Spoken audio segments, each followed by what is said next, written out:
Hey, all you world shakers, here's a second video. Get a snapshot of that if you can, a screenshot. And that's the wiring diagram. I kind of drew it up in a haste, so kind of hurt.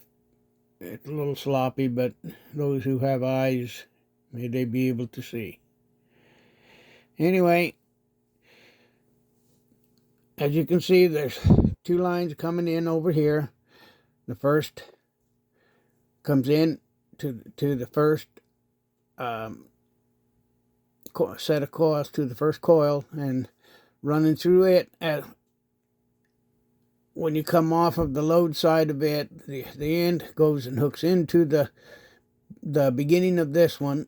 It's all got to be rewired, of course, and goes through, and the end of that comes out, and it comes over, it skips two, comes back in to the first one, and ties it to the primary side of that, and then out and through the load, or the downside of it, into the primary side of this one, and out of that skips two, comes down, does the same thing with these two here, and by doing that, it makes each of these, instead of two coils, it's one big coil.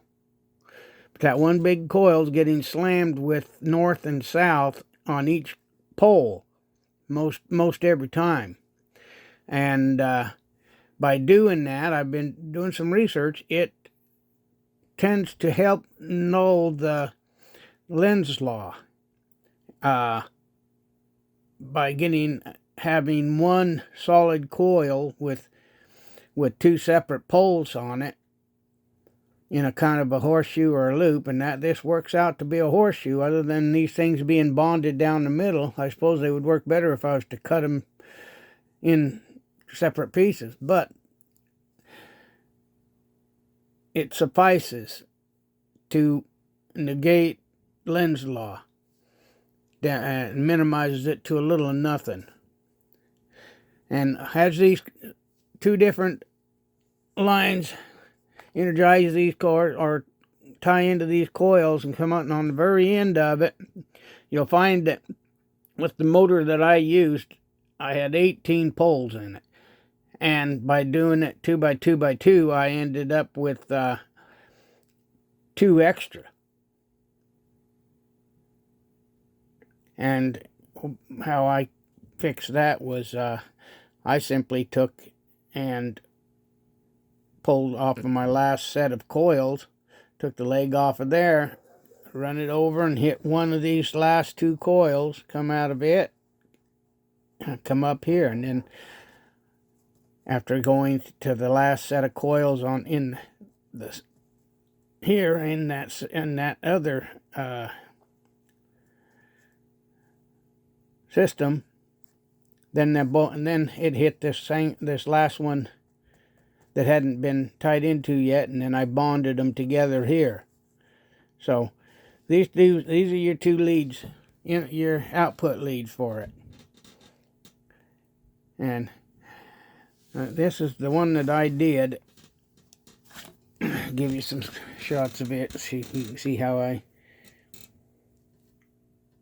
got in and tied the coils together. This would be your green lead here, and this would be your purple one here.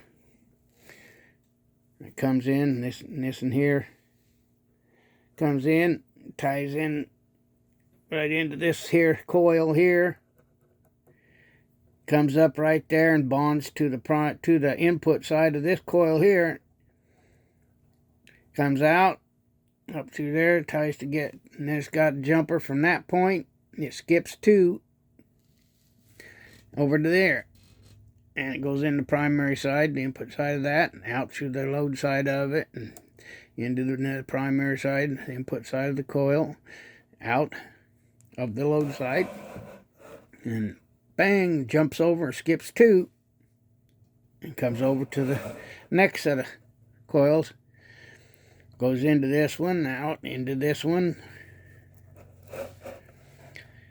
and jumps on over to the single last one. And then the other one ties in there, and then they both bond together at that point. Okay? Now, but one thing I wanted to point out here now, I think what makes this work is that these, like I said, these coils are being hit by a north and a south at the same time in most cases. Now, these magnets won't match up to your coils exact. They're just staggered off just a little bit to where they're built for a three-phase setup. Now, I had a hell of a time figuring out how to do this on using same magnet displacement and everything, making it work with it. And this is evidently one of the ways of doing it. I don't know, haven't figured out another one, but I'm sure that there's other ways. But this will do it. This will cancel out that Lenz's law. And people, if you take this and run with it, I'd sure appreciate you letting me know if you figure out anything more from it. And give this to everybody you can. Give it, flood the internet with it, because somebody's going to try to stomp on this. And just like they always do. All right, well, in these trying times, God loves you.